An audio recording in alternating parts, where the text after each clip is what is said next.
আর সেদিন আসছে, খুব তাড়াতাড়ি আসছে। আপনাদেরও বলে রাখি, যে যেভাবে আপনাদের সাথে ব্যবহার করবে ঠিক সেইভাবে তাদের ব্যবহারের উত্তর দেবেন। তা না হলে এরা সোজা হওয়ার লোক নয়। এরা তো দুর্নীতি করবে। এরা তো ওরা জীবনে যখন পয়দা হচ্ছে, জন্ম নিচ্ছে, বলে তোদের ঘরে আর একটা দুর্নীতি জন্ম করেছে, এখন এই জায়গায় দাঁড়িয়ে রয়েছে। কিন্তু একটু ভাবুন, এটা তো আমাদের বাংলা, এটা তো আমাদের পশ্চিম বাংলা, বাঙালির বাংলা, হিন্দুদের বাংলা। যদি এরকম কিছু হয় তাহলে আমরা কোথায় যাব? ওদের তো অনেক দেশ আছে চলে যাবার, আমরা কোথায় যাব?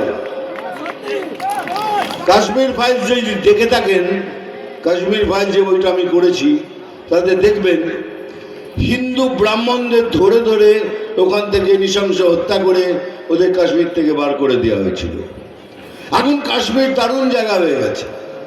আমি কাশ্মীরে শুটিং করে এসেছি, দুর্ধর্ষ, চিন্তা করতে পারবেন এত সুন্দর, এত শান্তির জায়গা হয়ে গেছে। কিন্তু তাদের বার করে দেওয়া হয়েছিল।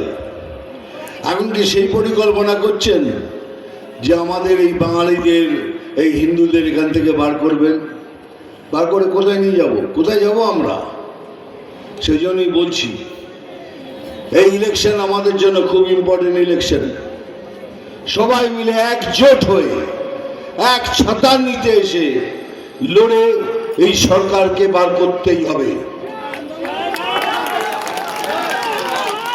আমি এমনকি আমাদের কার্যবাহী নেতাদের বলছি, যদি কারোর সাথে কারোর কোনো কিছু মনোমালিন্য থাকে তাহলে ইলেকশন অবধি দয়া করে সেটা মিটিয়ে নিন, আর এক ছাতার নিতে এসে সবাই মিলে লড়ুন।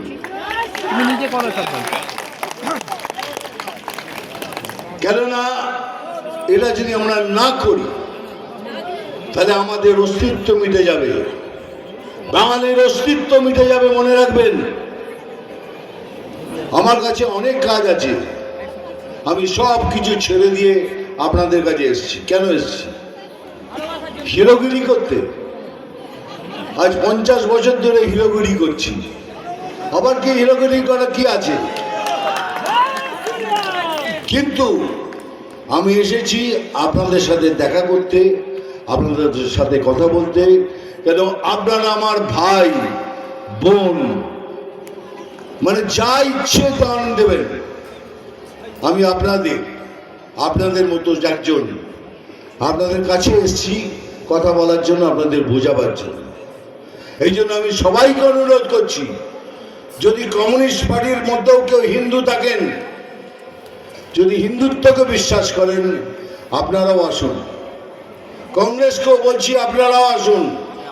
তৃণমূলের মধ্যেও যদি কারোদের কোনো বিবেক থাকে, সেই হিন্দুদের, তারাও আসুন। আমরা একসাথে মিলে একসাথে ভোট করে এই সরকারকে এখান থেকে তাড়াই।